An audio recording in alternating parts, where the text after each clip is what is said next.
Temos agora painel de 3 representantes da ciência.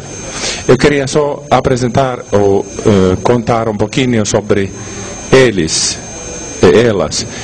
Kristen Neiling, ou tem que falar Neiling? Neiling. Ela é formada em Ciências Humanísticas e Pesquisa Científica. Ela é mestre em Sociologia, Psicologia e Marketing, Imagem e Comunicações. Ela é doutora em Filosofia e Yoga. Ela trabalha com a Universidade de Princeton no projeto de Consciência Global. Ela também é produtora e apresentadora do premiado programa de rádio. Qual é o nome? Mudanças Planetárias. Ela é escritora, editora e fundadora do Earth United, de Cambios Planetários. Originalmente, Kristen é da Argentina. Eu só queria dizer mais uma coisinha. Eu sou membro do Conselho da Paz das Nações Unidas, na área dos assuntos humanitários. E eu acho que... Fala sobre. Boa tarde, todo mundo. Eu só queria adicionar que eu sou membro... eu sou membro das Nações Unidas na área de assuntos humanitários no Conselho para a Paz Planetária. E eu gostaria de explicar para vocês, se tiver oportunidade, eu estive em Kosovo na guerra, no ano 98. E a experiência, essa foi uma experiência muito forte. E provavelmente possa ilustrar alguma coisa para vocês ao respeito do que está acontecendo com os seres humanos, como eles são afetados pelas mudanças planetárias. O que são as mudanças planetárias? Eu vou fazer isso mais longo amanhã na minha palestra, mas eu queria só falar isso com vocês. Obrigada. Obrigado. E também nós temos nessa mesma painel Salvatore Di Salvo, que provavelmente muitos amigos da trilogia já conhecem das outras palestras. Professor Salvatore, ele é professor universitário e cientista internacional em geobiologia pela International Biographic Center de Cambridge, da Inglaterra. Formado em engenharia na Academia Aeronáutica em Nápoles, Itália. Ele é formado engenheiro químico pela Faculdade de Engenharia Industrial, FEI, aqui em São Paulo. Ele também é autor de vários livros, entre eles Sinfonia da Energética, volume 1 e volume 2. Além de várias obras de cunho didático.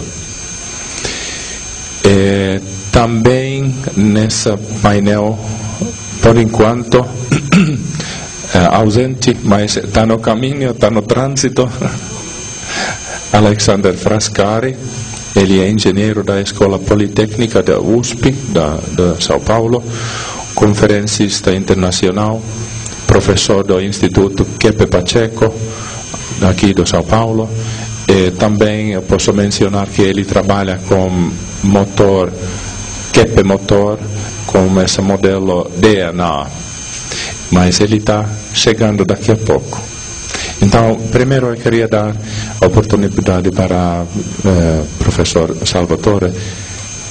Senhor, pode usar 20 minutos para a sua parte, por favor. Boa tarde. Obrigado pela presença. A presença só por si representa um voto de confiança para quem vai apresentar algum trabalho.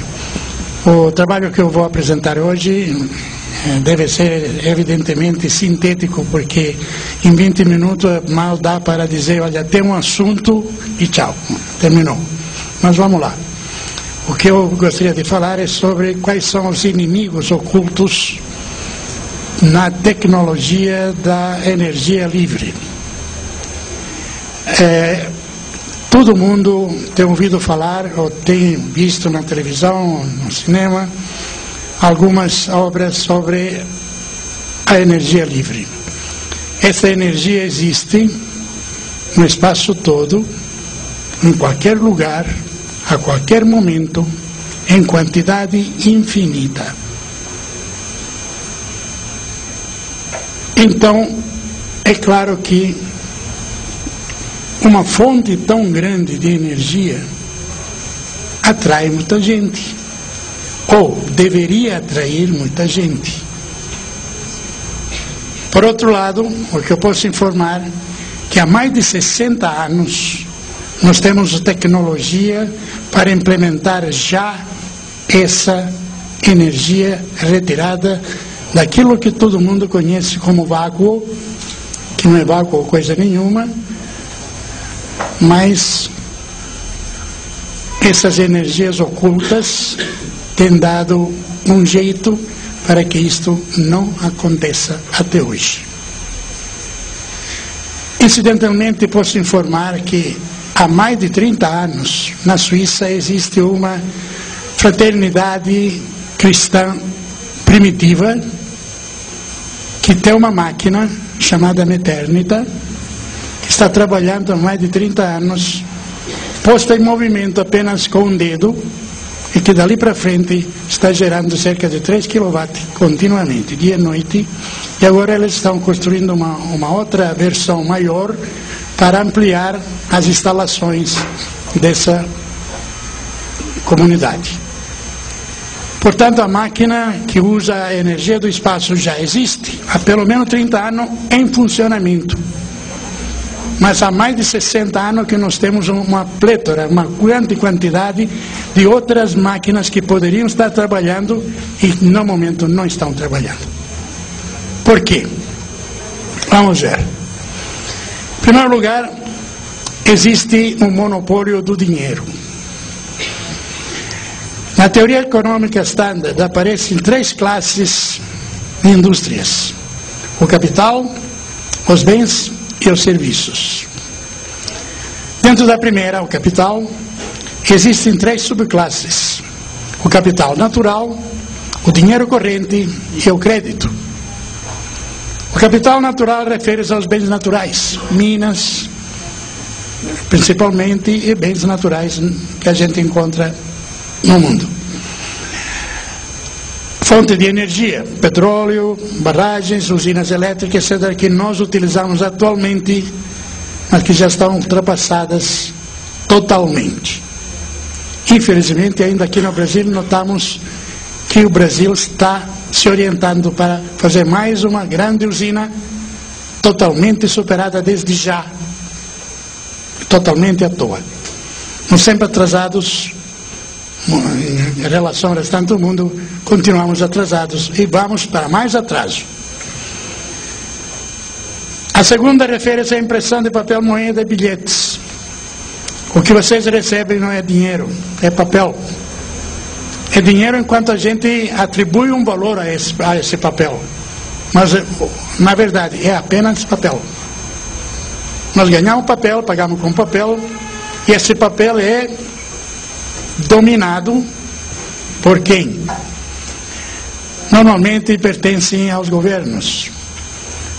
O crédito refere ao aluguel do dinheiro para gerar juros, que estava falando antes o nosso amigo Ortiz.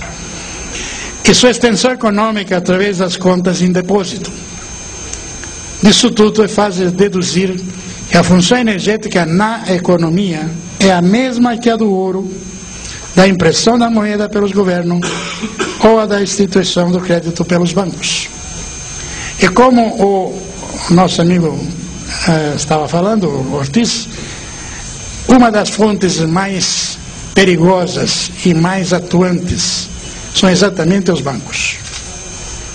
Não sei se vocês têm notado, mas a crise de 1929 começou com um problema apresentado pelo Banco Morgan. A crise de 2008 começou pelo Banco Morgan. E o que está acontecendo na Grécia, na Europa em geral, lá na Europa, em Portugal, na Itália, etc., são todos países que também estão sofrendo o efeito dos bancos internacionais. Os bancos nunca perdem.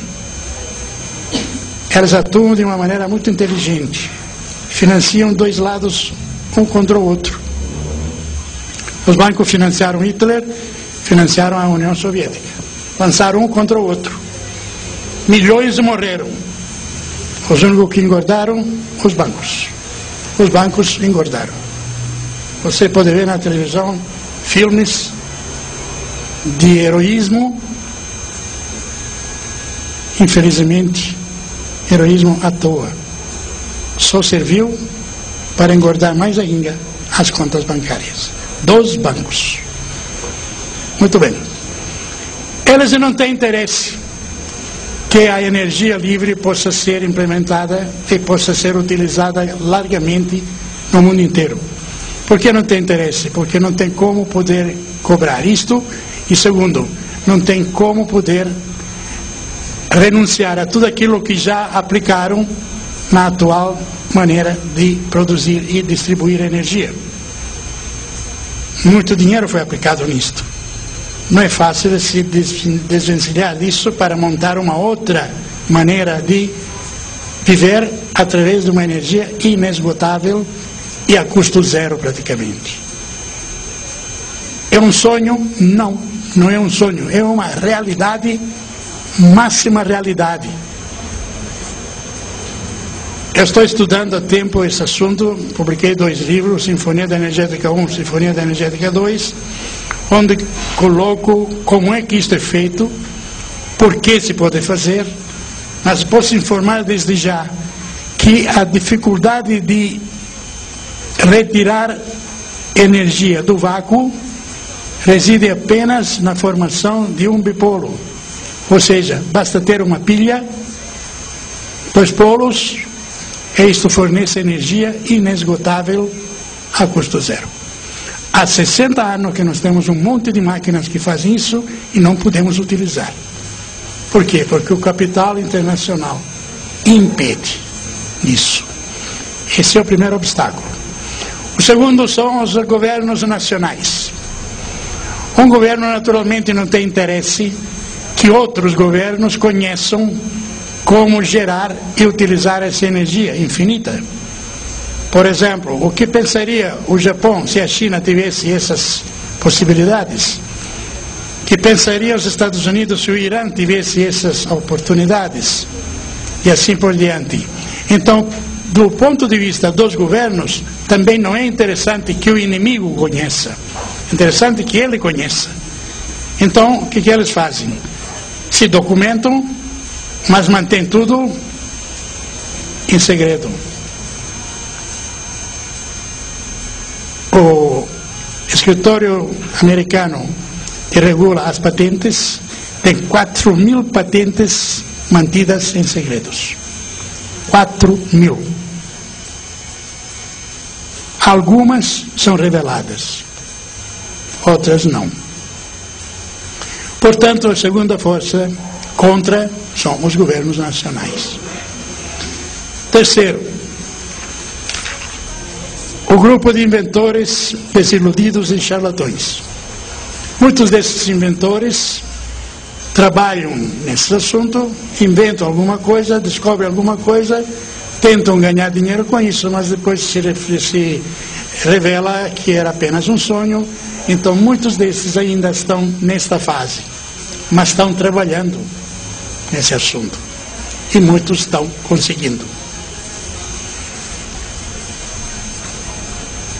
Outro assunto muito problemático é o próprio público.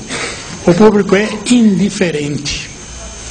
Ou seja, quando a gente fala para um público como vocês, disto que eu estou falando, na verdade a reação qual é? Ouvi, é muito bom, e boa bye, tchau, tchau.